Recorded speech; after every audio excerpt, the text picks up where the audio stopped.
Well, you heard the bell and saw the rush at exactly the same time, and it was Tor Kamata who was attacked in his corner before the bell could really sound off. And Maniac Mark Lewin is doing what he does best, and that is to get a man down and then to keep stomping at him until he disappears. Oh, solid smash into the ring post, and Tor Kamata, who has that huge sumo wrestler applique to the back of his robe, has received the kind of treatment he has in his career given to lots of people.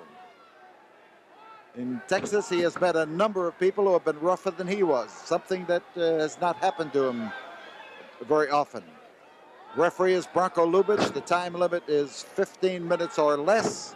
And Mark Lewis, Maniac Mark Lewin, who has this crowd barking like a dog at him, is trying to make sure that when the Japanese gets back into the ring, if he gets back into the ring, he will not be in a condition to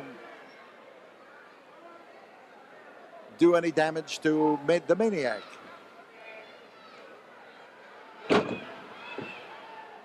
Lewin, with that tremendous chopping ability of his, he has a total disregard for what happens to that hand of his, and he has Tor Kamata bleeding from cuts on the head where the blows have been landing, and now as the Maniac steps in, he grabs a grip on that left pectoral muscle with both hands, and the first offensive move that Kamata has been able to make, and he hasn't been able to make very many defensive ones because of the constant pressure, and pressure it is. And now he has switched arms. He goes over after the right arm, mainly because it was Kamata's right arm that got the Japanese out of trouble.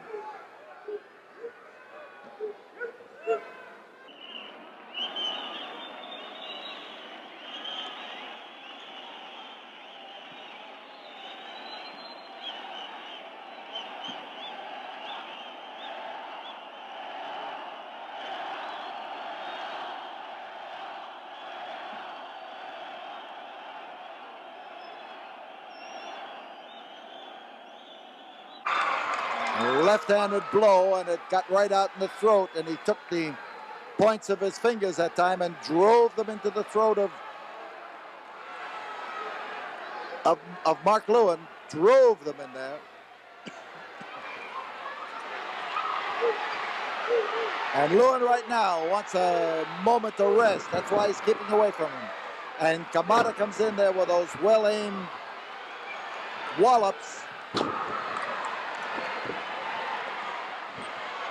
Listen to that crowd. They have gotten off their hands and their voices are sounding off, and it comes alive here at the Coliseum.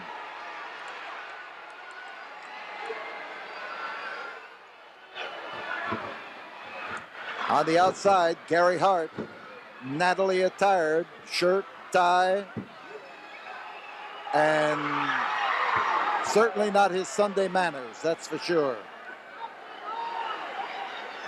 So Tor Kamata now has seen the advantages and disadvantages of wrestling against a guy like Maniac Mark Lewin, and having to contend with Gary Hart on the outside. You can see what's happened to him.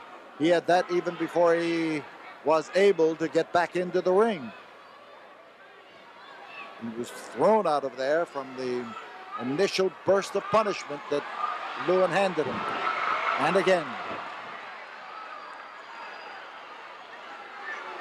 Kamata looking for the opportunity to cut Lewin down to size.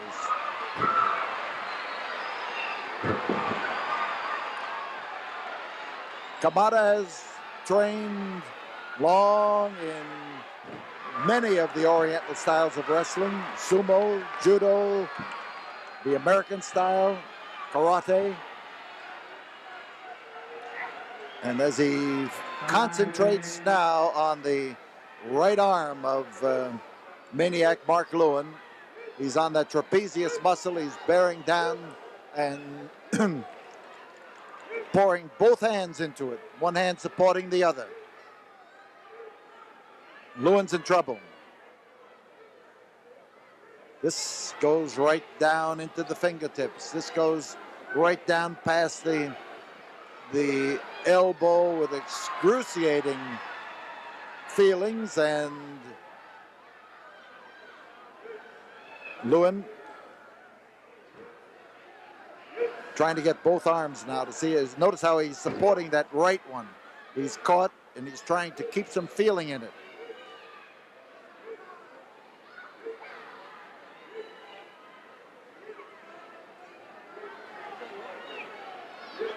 And Lewin right now is looking for something that will equalize his problem here, and his problem is Kamata, and Kamata's problem is going to turn out to be Gary Hart.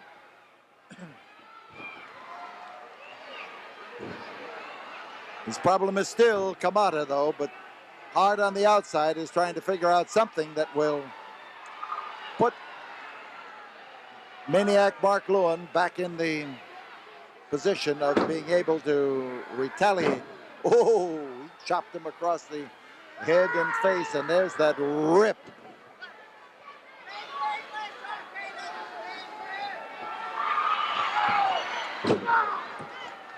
Lewin with a savage attack to the middle of the back with that knee.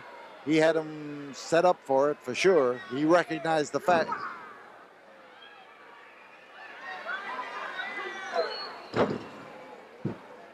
So man down is Tor Kamata. Here is the knee in the back to nullify the effort to escape, and also to hold him steady for this reverse chin lock. A handful of nose is certainly a great handle to have on a man.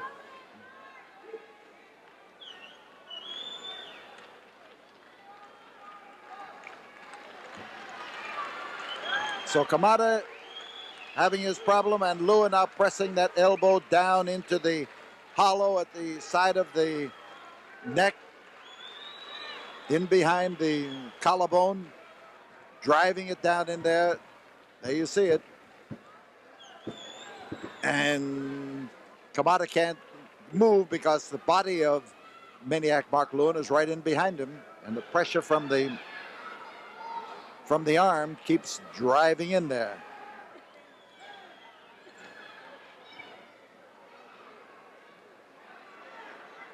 Outside, Mr. Hart moves. I think he doesn't want to splatter blood on his new suit.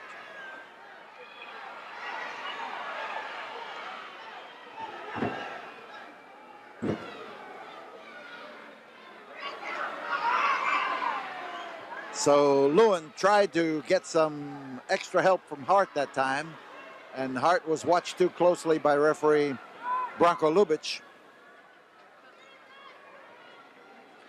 Kamata's smart, keeping away from him, trying to recover some of his ability to go on the offense, and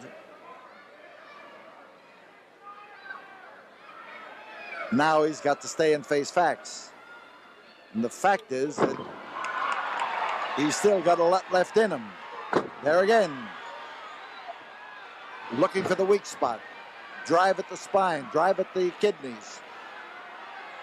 And again, Kamata recognizing that that's exactly what Mark Lewin would do to him if he had the opportunity, takes full advantage of the opening.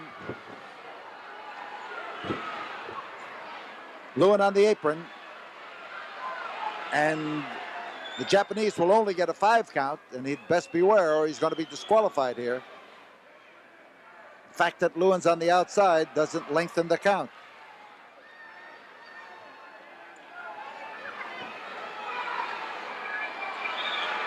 Now the crowd hollering to Kamata to let Lewin have it. 10-minute mark has been reached, and with Lewin down and the boots being put to him, he's in a bad spot. This could be it. There's one, there's two, and from the look on Gary Hart's face, he had a feeling that that was it, and he was too far away to affect the course of things for sure.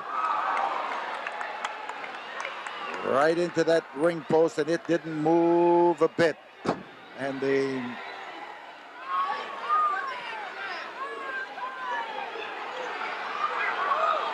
here is Kamata in behind, and he's got something, and it looked to me like a rope that he is using around the neck of Mark Lewin, and Lewin used something on the face of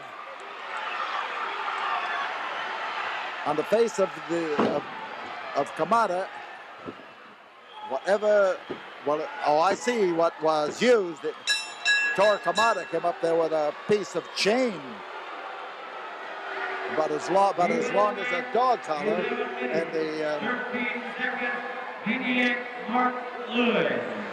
and and Gary Hart complaining bitterly. And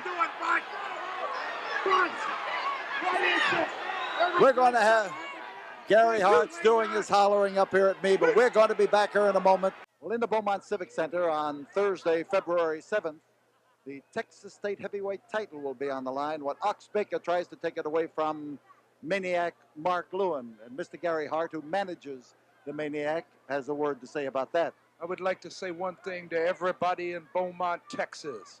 Ox Baker is the biggest, the baddest dude they say ever walked into a wrestling ring. They say he's armed with a hard punch that he can put any 3 men out, that he's one of the most feared men in wrestling. Well, let me tell you, Mark Lewin did not win, and he does not expect to retain the Texas title easily. And we are pleased as we can be that everybody in Beaumont are going to see Lewin defend successfully against the big, ugly Ox Baker. Ox Baker may be big and Ox Baker may be ugly, but may we tell you that he is also tough. And we tell you, too, that tickets are on sale at the Beaumont Civic Center, and the action and a tremendous card it is that brings top-flight wrestling to the Beaumont and Golden Triangle area. We can tell you that on February the 7th, a Thursday night, we will have a big thing going. Make your plans now to attend. See Maniac Mark Lewin defending his title and Gary Hart telling him how. We'll be back again in just a moment. And Maniac Mark Lewin is going to have his hands full with the man who stands right alongside of me, Ox Baker. Ox? Paul, ever since I've come back to Texas, I heard one thing, that Maniac Mark Lewin had been running roughshod over a lot of people. Well, I've got one weapon in my arsenal. 32 men have fallen with this hard punch. And Maniac Mark Lewin, you got that Texas heavyweight belt. And if I have to put that hard punch on you, not only for myself, but for the people of Beaumont, Texas, I can promise them one thing. They're going to carry him out of there, because I will put that hard punch. He will go down. I can promise these people he will go down. And the next time that Ox has a word for you, he's going to do it over the microphone. Our microphone was shut off, and what you were hearing was really Ox Baker, just in his normal tone of voice. Good luck, Ox. Thank you, Paul. It's a pleasure. Right. So Ox Baker will face Maniac Mark Lewin. This is a match of two equally tough individuals, fellows who can dish it out and who can take it. In the Beaumont Civic Center on Thursday, February the 7th, the final event of the night happens to be the Texas title battle between Ox Baker and Maniac Mark Lewin. But we have tag team action when James J. Dillon manages the team of Sakaruda and Hito against Jose Lothario and Tiger Conway.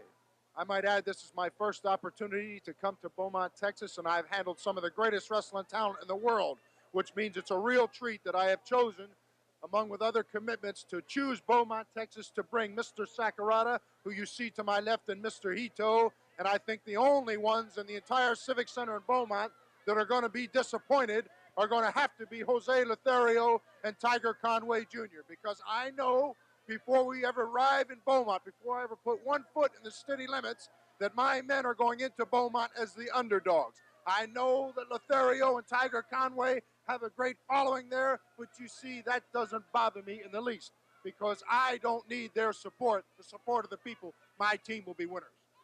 So you've heard from James J. Dillon. Mr. Hito here has been silent until Sakurada. But who gets a chance to talk with James J. Dillon around?